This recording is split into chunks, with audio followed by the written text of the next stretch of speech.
Good evening, Knicks fans. Welcome again. If you guys please take the time out to subscribe and hit the like button. Also, you can hit the notification button if you want to be notified the next time I put out a video. I just want to do a quick analysis of the game we played tonight. There's a common theme that's going on with this team. The New York Knicks, they play hard every game. They play hard defense every game, and they're very well coached. They're pretty disciplined on offense. They're not a great offensive team. They don't have a lot of great talent, developed talent on the offensive side, but they know what their strengths are, and they play very disciplined. They know what shot they want to look for. They run through their plays, and if they don't get the shot that they're looking for and they need to be bailed out, they usually go to one of their playmakers to bail them out. Tonight, it was essentially the three big playmakers that we had tonight was Austin Rivers, came up big in the fourth quarters. Uh, we also had Alfred Payton, who was extremely aggressive for the most of the games, especially first half, even in the third quarter, he was aggressive. And we also had Julius Randle, had a tough first half, but the second half of the game, he really came on strong. He finished with like 30 points, 17 rebounds, and like 7 assists. It's like just he's putting up like LeBron James type statistics. He's putting up MVP type stats, and so honestly, it's really eye opening. It's amazing the way he's been playing. It's amazing the way the whole team has been playing. But I wasn't too surprised by the way they were playing. When you have a great coach like Tom Thibodeau, and you have a very young squad, they're going to listen. Honestly, people make it seem like I've always said before, people make it seem like these guys, they don't like playing basketball, or all of a sudden they've played basketball for free. They've played it hours at a time every day since they were like 7 years old. They've been playing hours every day, and then all of a sudden they get into the NBA. They don't want to learn how to play the right way anymore. They don't want to play anymore, and they're being paid millions. Obviously, that's not true. A lot of times with these young guys, they care and they want to play. They want to play hard, but they just don't have the coach. And so, yes, it's all about coaching, especially when you have young guys that don't know how to play basketball. And so these guys just didn't know how to play basketball. That's why they were, they play so terrible the past couple of years. But we have a great coach now. They're very well coached, and it's showing game in and game out. Excuse me. And so obviously I have Austin Rivers photo up on the screen. Excuse me, Austin Rivers. He's basically the hero for the night. When we needed some buckets late in the fourth quarter. He stepped through. He came up with 14 straight points to help us pull this game out. So he played a great game. And so, but you got to give it to the Utah Jazz. They played a great game as well. The Knicks, their bread and butter is basically eating in the paint. They like to get in the paint, they like to score in the paint. But the Utah Jazz has this 7'2" guy who's sitting there, who's a excellent defender. And so this is a really tough matchup for the Knicks because if we don't get in the paint and if we don't attack the basket, it's very difficult for us to score regularly because that's just what we do very well. And so you can tell that Rudy Gobert just took our whole squad out of their comfort zone. Even Derek Favors, to a certain extent, play really good defense in the first half, and so it was very difficult for us to score. But the one thing I loved about this team, although they struggled in the first half scoring as well, but they keep trying. They play tough defense. They got down by about 18 points, but they're able to turn it around before the half was over. They play tough defense, and they keep poking. They keep trying. They keep prodding the defense, the Utah Jazz defense, to try to see if there's like any holes, any weaknesses, especially Alfred Payton. He just kind of pokes and pokes and pokes until he just finds a way to get through. And so he was aggressive most of the night, and that really helped us out and kind of help us, keep going and help pull the game out.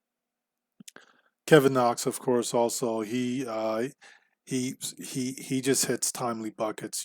Like when we need a 3 pointer most, he just comes up with it. And Kevin Knox has been very consistent, not just on offense but also on defense. So he still needs a lot of work, You can just tell by the look of Kevin Knox's face. He's like, he just wants to do better. He's just like, he wishes he was in the starting lineup. You can just tell that he just wants to be better. And he just wants to show that he can be that person we drafted in the first round a couple of years ago. Everything everyone thought he was going to be. I think he believes in it.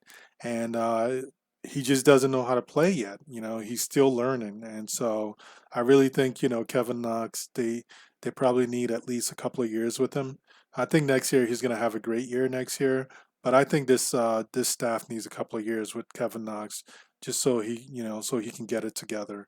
But he definitely has all the talent, all the tools there. He's dribbling much better this year. He's been going to the basket much better this year as well.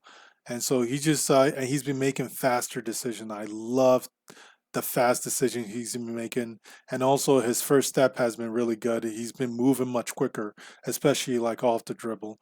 So he's been playing much better basketball on the offense and especially on defense. And so you got to give it up to him.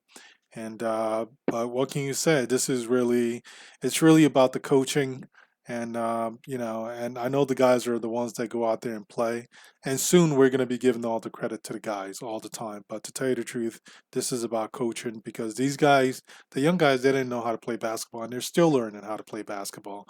But the matter of fact is that the coaches that we have on staff they're really, they have these guys in great shape, and they're really teaching these guys how to play ball, and it's really starting to show. They're seeing a lot of results.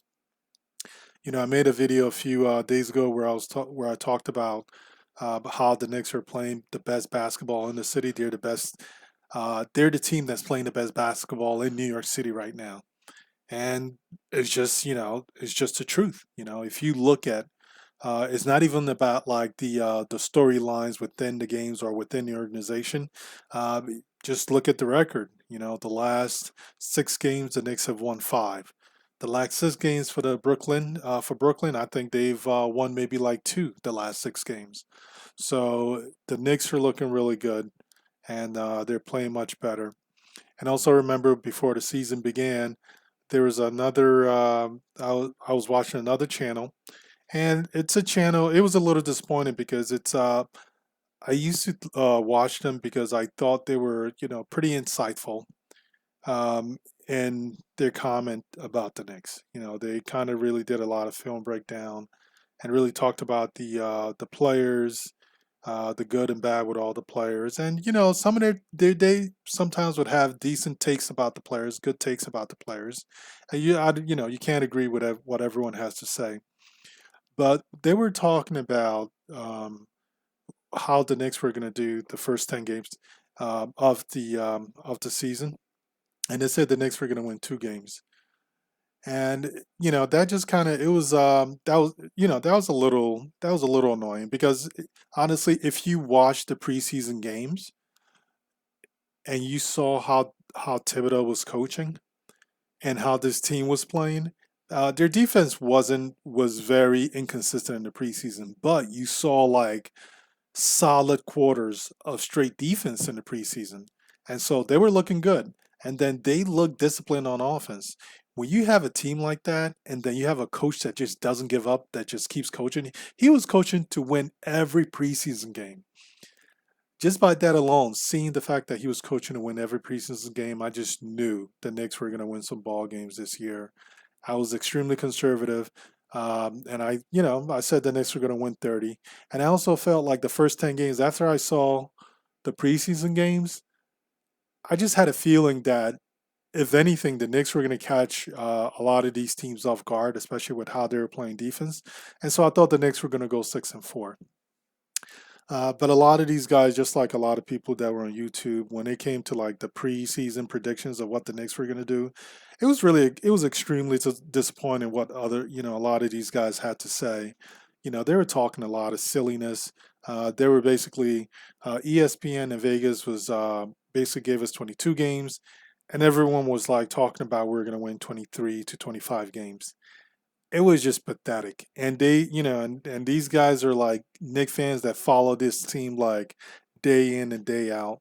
And so, and it just, I just didn't understand it. And so with this particular these particular guys on YouTube, and they do very insightful breakdowns. And it was just with all the breakdowns that they do, and these guys are essentially, they're like the go-to guys if you want to really understand what's going on with the team in terms of each players. Everyone basically essentially respect, what they have to say in terms of like the ability to break down film and talk about the players and talk about the statistics.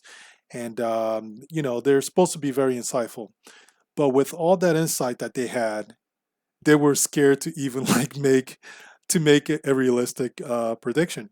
They were just scared, and they were like, "Oh, the Knicks haven't showed me much." They were like, "Oh, they haven't showed me anything. They're so bad, so they're gonna win." Like their big take was like, "Oh, they're gonna win 26 games." They were gonna go 26-46. A Thibodeau coach squad was gonna go 26-46. That was their big take with all the insight that they had. It's with this team, a much better coach.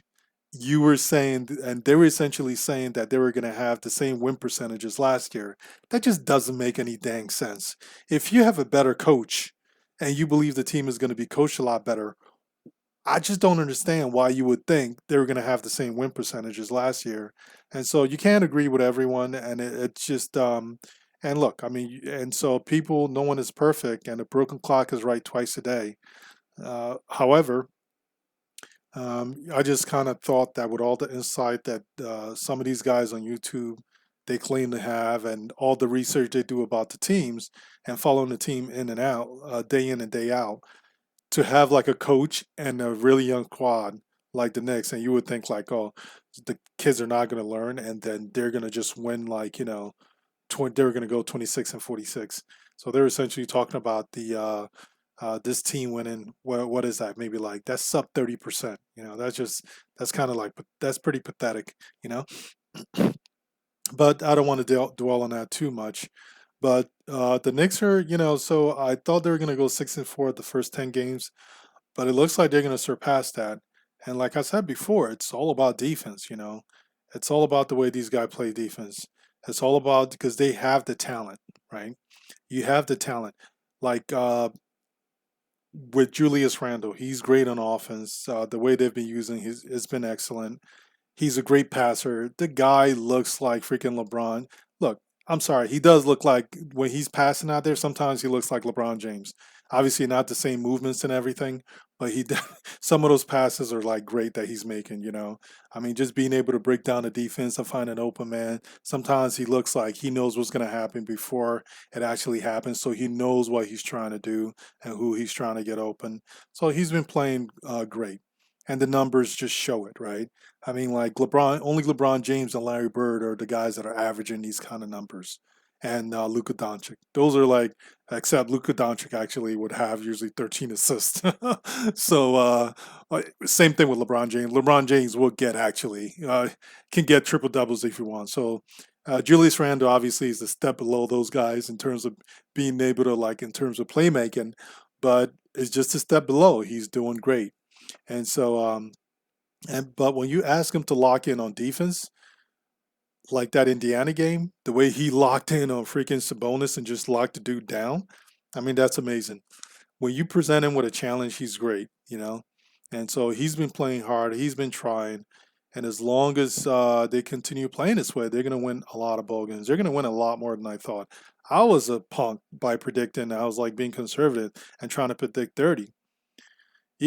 Honestly, I should have known. Like when you listen to Berman, um, a lot of interviews Berman have done, he's really been talking about how, like, Thibodeau's not trying to. He said Thibodeau's not trying to lose games. Everybody's talking about the Knicks are gonna win only like 20 something games. He came out and said like he doesn't think that's the case because Thibodeau wants to win ball games. And if you know this guy with the preparation that he has, and we do have some veterans and some good young pieces, and the young pieces we have, they can play defense and they're very lengthy. You know, you put them out there, you're gonna get some stops, you're gonna lock some people down. But yeah, like Berman, if you listen to what Berman had to say in a lot of the interviews before the season began, he was like the only writer out there that was like telling everyone like the Knicks are going to be winning some ball games because Thibodeau's not trying to lose. He's not trying to just have the guys figure out how to play basketball. That's not the kind of coach he is. You know, uh, if you can't learn, if you can't figure it out in practice, then you're not going to be able to figure it out on the court. And so that's just how Thibodeau does it, and it actually works.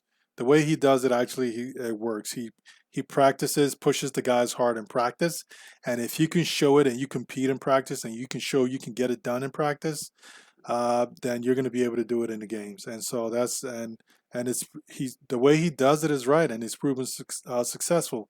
The only reason he needed a bunch of the extra when he was in Minnesota, the only reason he needed extra players because he didn't have the horses because those guys were in control of the organization. Like because when he got to Minnesota, Wiggins and Towns were there. They've already been there a couple of years, and it seemed like those guys were kind of spoiled. Like they basically already had control of the organization by the time Thibodeau got there. And so it was really about those young guys. The young guys were really running the Timberwolves organization. So, and Thibodeau ended up having to basically poach a bunch of his Bulls players to come over to Minnesota to play with him. And so that's the reason, that's why he was able to get him into playoffs. But even if you look at his first year, that Timberwolves team actually, with with the guys that wouldn't even play defense, Wiggins and Towns, they were able to get, I think they won like 36 games or something like that. And that was an atrocious team. Since he left the Timberwolves, like Timberwolves have been bottom dwellers since he left. So they've been just about almost just as horrendous as the Knicks since he left the Timberwolves. So it just shows you the kind of coach he is and what he brings to the table. And so, it's so Mark Berman was basically one of the few guys who kind of had this team kind of pegged right. I don't think he knew if the Knicks were going to make the playoffs, but he knew the Knicks were going to win some ball games. That it wasn't going to be what everyone was saying. That it wasn't going to be like a 22-win team, with the kids trying to figure it out. And so, so definitely kudos to him. And so we're going to take a look at some of the stats in this game. Uh, so so the first thing I think I've said before, essentially for basketball games. I think what there's it's essentially there's two differentials that determine your ability to win ball games in the NBA, and so those two differentials are you more efficient than your opponent? So basically, what is your field goal percentage versus your opponent field goal percentage? So whatever that differential is, that's one big factor to help determine whether you're going to win. The other differential is are you able to out rebound your opponent? And so we're going to take a look at basically those two differentials today. Those are the biggest things if you want to win ball games in the NBA. Those basically, if you if you can basically have a net positive on these two differentials, you have a 70 to 75% chance uh, of winning a ball game, of winning every game that you go into in the NBA. It's just the truth. And then obviously it makes sense, right? If you shoot efficiently from the field goal and you play defense and you rebound, you're going to win ball game. And so we're going to take a look at as this closely, and we're going to talk about the game from the stats, and we're going to talk a little bit about 3-point shooting, and the Knicks, how they're able to use it as well. But anyway, let's start with the field goal percentage. The Knicks shot 52% from the field goal, and the Jazz shot 44% from the field goal. You're looking at about an 8% differential. So it's like that's really great, right? And so when you see this, you would think the Knicks blew out the Jazz. It was almost, I mean, the Knicks did get this game and they kind of had it going away. They basically was able to get basically play lockdown defense in the fourth quarter. As it got closer, they were able to start pulling away. So but the game was a lot closer, and then it was pretty close enough. And then looking at this, the gap in shooting percentage for both teams, you would have thought it was a blowout. But the reason why it wasn't a blowout was because the Jazz actually went 14 of 44 from the three-point line, and so they made 14 three-pointers. The Knicks only made 8 three-pointers. So the three-point shot kind of helped them keep the game close. So if it wasn't for the fact that they were shooting the threes, they were not. This would have been a blowout. So the three-point kept them in this game. Believe it or not, you know even 32%, the 32% they were shooting from three-point land, it's not that terrible. It kind of helped keep them in the game a little bit because if you think about it, um, uh, if you're shooting 32% from from the three-point line, that means 1 out of every 3 shots that you take from the three-point line goes in, right? And so that means you're scoring, you're getting 1 point. That's essentially 1 point for every 3 shots that you take. So if you think about it, that's equivalent to taking if you were shooting 50% from within the three-point line. I mean that's essentially the same thing. I mean obviously they shot 32% and they didn't shoot 33%, so they were slightly less. They were getting less point per shot that they took. But if you think about it, it's not too terrible, right? So basically, this 32% they shot is probably equivalent to something like a 48 or 49% from two. And so the three-point shot did help keep the game close. The Knicks only took 22 three-point shot. They only made 8, and they shot 36%. So the Knicks are extremely disciplined. That's the other thing that's a common team. The common theme about this team is they're very disciplined on offense. They just didn't really have it in the first half from the three-point line. And you can just tell the guys were hesitant to shoot it from there, especially the starting lineup. RJ Barrett was really hesitant. And so sometimes they just, if they don't have it, they just kind of like want to take it to the rack. They want to be aggressive and take it to the rim. And so they tried it, but unfortunately they had like that beast Gobert in the paint. And so he turned a lot of the layups and a lot of the shots away. So as Clyde would say, they were very inhospitable. Gobert was very inhospitable uh, in this game today. So he made it very tough for our guys. And so the guys were basically, our guys were very uncomfortable on the offensive end today. But given how uncomfortable they are, they still shot 52%. I'm just telling you, these guys are very efficient and they're very patient. Going off tangent a little bit to talk about the efficiency, the shooting. I think a couple of the games ago, they were saying the Knicks were kind of bottom half in the league in offense. I bet you not for field goal percentage. If you look at field goal percentage, I would bet they're top half in the league in field goal percentage. It's just their possessions. They have a lower. They play at a slower pace than all the teams do, and so basically, the Knicks tend to take around 85 shots per game, while their opponents tend to take about 95. But all that means is the Knicks are very. They're just they're just very disciplined on offense, and so they really look for their shots. And if they don't, they go through their plays and look for a good shot. If they don't have a good shot and they need to be bailed out, one of their playmakers, they give the ball to one of the best playmakers. And this game, it was essentially Julius Randle, Alfred Payton, and Austin Rivers. Austin Rivers really bailed us out in the fourth quarter. Obviously, Julius Randle kind of picked it up in the second half, and Alfred Payton was basically for first half and even third quarter. He was extremely aggressive and really help us stay in his game. And so those were basically our primary, shot makers and creators today. And so that's how we're able to pull this out.